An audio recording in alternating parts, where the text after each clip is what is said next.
For millennia, humans lived in small nomadic groups. They hunted and gathered, moving with the seasons and the availability of food. Life was a constant struggle for survival, a delicate dance between humanity and nature. Then came a profound shift, a ripple that would forever alter the course of human history. Trade. Trade in its early forms was more than just an exchange of goods. It was a bridge between different groups, a conduit for ideas and knowledge. With trade came exposure to new ways of life, different tools and innovative techniques. This exchange sparked curiosity and a desire for things beyond the immediate horizon. The introduction of trade, however, also brought about a subtle shift in the human psyche. The concept of value took on a new meaning. No longer were objects valued solely for their immediate utility. They now held the potential for exchange, for acquiring something different, something more. This nascent sense of value, coupled with the increasing contact between different groups, began to chip away at the deeply ingrained practices of sharing and communal ownership. The seeds of change had been sown, and the world would never be the same. Before the advent of widespread trade and agriculture, the concept of private property was largely absent from many societies. Land, the source of sustenance, was not seen as something to be owned by individuals. Instead, it was a shared resource, a gift from nature, to be utilized collectively for the benefit of the entire group. Food, often scarce and hard-won, was similarly considered a communal resource. Hunting expeditions were collective endeavors, and the spoils were shared among the group, ensuring the survival of all, not just the few. This sense of shared ownership extended beyond tangible resources like land and food. Tools, weapons, and even knowledge were considered part of the communal wealth. Skills were passed down through generations, ensuring the group's continued survival and prosperity. This system of communal living was not driven by some abstract sense of altruism. Rather, it was a pragmatic response to the challenges of survival in a harsh and unpredictable world. Sharing ensured the group's resilience, its ability to weather periods of scarcity and to thrive in times of abundance. The principle of communal living found expression in diverse cultures across the globe. The Inuit people of the Arctic, facing a challenging environment characterized by scarce resources, developed a strong tradition of sharing. Hunting, particularly for large marine mammals like seals and whales, was a collective effort, and the spoils were distributed among the community, ensuring everyone's survival. Similarly, many Native American tribes, particularly those on the Great Plains, practiced communal ownership of land. The buffalo, their primary source of food and materials, roamed freely, and no individual or group claimed ownership over the herds or the vast expanse of land they inhabited. This system fostered a deep connection to the land and a sense of interdependence among the people. These examples highlight the adaptability of the communal living model. From the frozen Arctic to the windswept plains, different environments and challenges led to remarkably similar solutions, emphasizing the universality of sharing as a survival strategy in early human societies. Section 4. The rise of agriculture, sowing the seeds of change. The transition from a hunter-gatherer lifestyle to agriculture marked a monumental turning point in human history. For thousands of years, humans roamed the earth, relying on the bounty of nature to sustain them. No longer at the mercy of nature's whims, humans could now cultivate their own food, settling in one place and forming larger, more complex communities. This shift allowed for the development of permanent settlements, which became the foundation of modern civilization. This newfound stability, however, came at a price. The reliance on agriculture meant that communities were now tied to the land, and their survival depended on the success of their crops. Agriculture, with its emphasis on land and its cultivation, introduced a new dynamic, the concept of territory.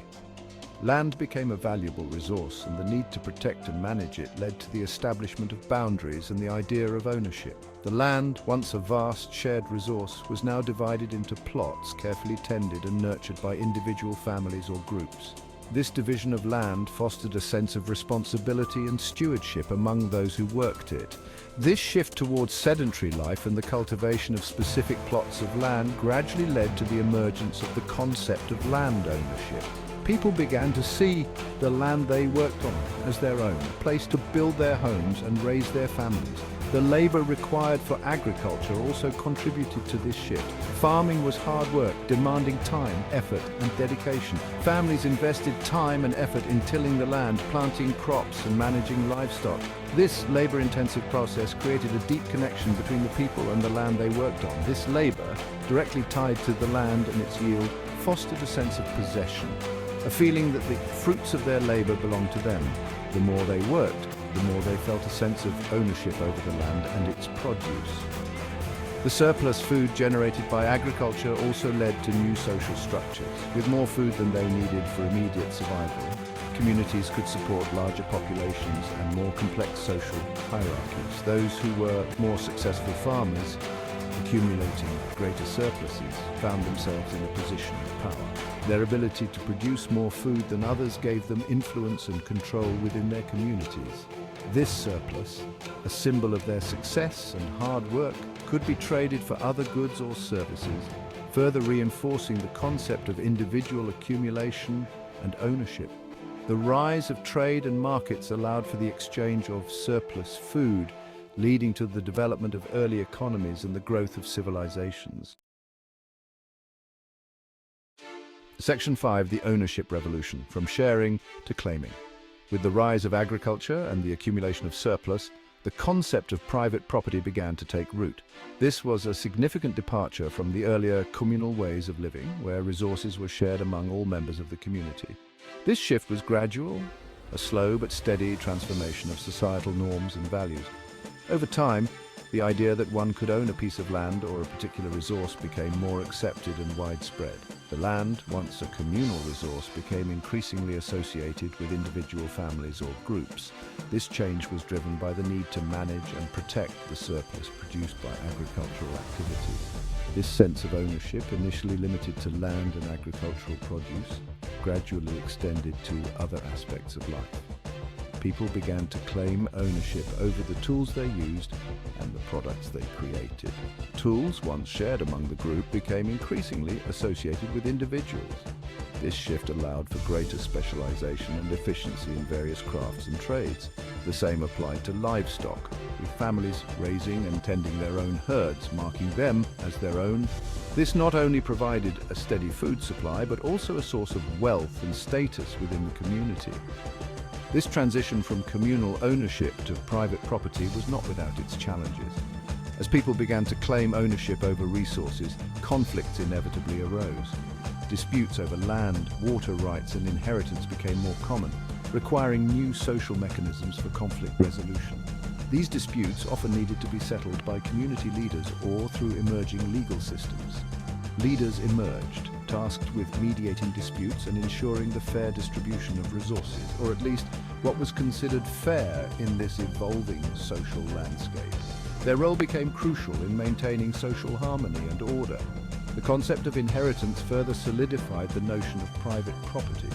It ensured that land and other valuable resources remained within the family, passed down from one generation to the next. Land, livestock, and other possessions were passed down through generations, solidifying the link between family lineages and specific assets. This practice helped to establish long-term stability and continuity within families.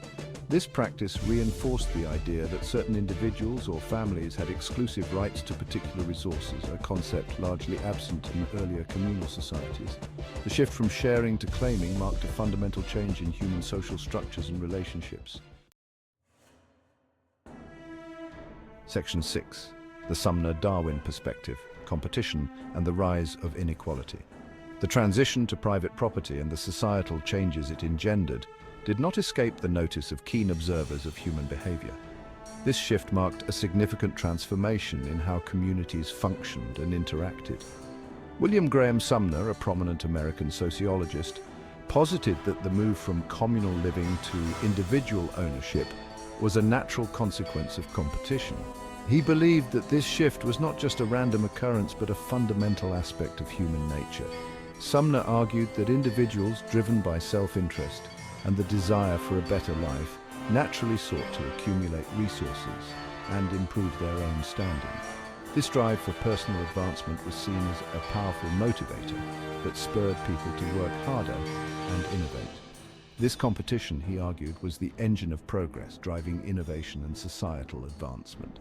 The Industrial Revolution, with its rapid technological advancements and economic growth, was a testament to this idea. However, it also inevitably led to inequality. As some individuals and groups amassed wealth and resources, others were left behind, creating a widening gap between the rich and the poor. Charles Darwin's theory of evolution, though primarily focused on the natural world, offered a compelling lens through which to view these societal shifts. Darwin's ideas about natural selection and survival of the fittest were applied to human societies, suggesting that competition was a natural and necessary force. Just as organisms compete for limited resources in nature, so too, argued some, did individuals within societies. This competition was seen as a driving force behind both progress and inequality. Those with traits that gave them an advantage in this competition for resources and status were more likely to succeed, accumulating wealth and passing on their advantageous traits to their offspring. This created a cycle where the wealthy and powerful continued to dominate. This perspective, though controversial, provided a framework for understanding the growing stratification within societies. It suggested that inequality was an inevitable outcome of competition, and that efforts to reduce it might go against natural human tendencies. Private property, seen through this lens, became both a marker of success in the competitive struggle for resources and a tool for perpetuating inequality across generations. The accumulation and inheritance of wealth ensured that social and economic advantages were passed down, reinforcing the existing social hierarchy.